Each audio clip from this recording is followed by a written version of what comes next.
Hey guys, what's happening? How to switch back to classic Yahoo Mail. To switch back to a simpler Yahoo Mail view, often called classic or basic, log in, find the settings gear icon at the top right, and look for an option called more settings. In the left hand menu, you're gonna find switch to basic mail or switch to classic mail, right? Just press it and then hit switch to basic mail to confirm that you want.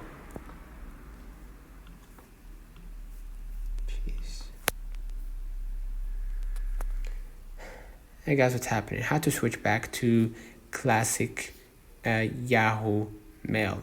To switch back to a simpler Yahoo Mail view, often called classic or basic, log in, find the settings gear icon, right, and look for more settings.